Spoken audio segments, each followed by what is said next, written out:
राष्ट्रपति जी जब सत्ता में आए थे ना, तो हमें इनसे बहुत सारी उम्मीदें थी। हमें लगा था कि ये जो भी बुराइयां हैं ना हमारे संविधान में, जहाँ जो हमारे समाज में, ये सारी बुराइयां दूर होंगी, सारी समस्याओं का हल हो जाएगा। जैसे समान नागरिक कानून होना चाहिए, एक देश एक कानून, सबके लिए समान। और जो SC/ST एक्ट का दुरुपयोग हो रहा है, इसमें भी संशोधन होना चाहिए था। पर नहीं, मुझे लगता है जो पॉलिटिशियन है ना, इनसे उम्मीदें लगाना बेवकूफ़ी होती है। ये कुछ ना कर पाएंगे, ये सिर्फ बांटेंगे। बांटने से इनको लाभ मिलता है, इनकी राजनीति चलती है। ये जितना बांटेंगे ना, ये उतना ही इनको लाभ मिलेगा। क्योंकि ये अंग्रेज तो चले गए, लेकिन अपनी नीति इनको दे गए। फूट डालो, शासन करो, वही शासन हम पे करते रहेंगे। अगर अभी भी हमारा पढ़ा लिखा समाज जागा नहीं ना, तो फिर तो इस देश के फिर क्या ही बोलें।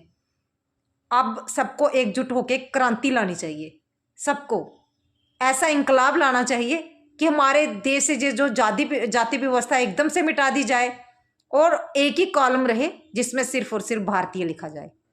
हिंदू, मुस्लिम, सिख, ईसाई सबके लिए सिर्फ भारतीय, अदर कुछ भी नहीं। और सिर्फ उसमें एक ही गुंजाइश रहे कि अगर कोई गरीब है तो उसके लिए आर्थिक तौर पर आरक्षण हो। बस इसी से देश तरक्की करेगा। मेरी बात को ज़्यादा से ज़्यादा शेयर करें, सब लोगों तक पहुंचाएं कि बस आप जो आवाज़ उठाई है ना, तो इसका जो अंजाम है ना, बहुत अच्छा होना चाहिए। इतना अच्छा कि भारत के हर एक नागरिक के लिए अच्छा हो। क्योंकि अगर मेरे दलित भाई बहन सोचते हैं ना कि हमें आरक्षण का लाभ मिल रहा है तो हम इससे बड़ा लाभ मिलेगा, नहीं। दलितों के बीच में जो बड़े दलित है ना, जो बड़ी बड़ी पोस्टों पर बैठे हैं ना, उन्हीं के बच्चे नौकरियां लेंगे। आपके वाले तो मुंह ताकते ही रह जाएंगे। आपके वाले तो उनकी दौड़ में ही नहीं है। आपके वाले तो वैसे स्कूलों में और वैसे इंस्टीट्यूट में पढ़ ही नहीं पा रहे हैं, वो तो फिर भी लेबर के लेबर ही रह जाएंगे।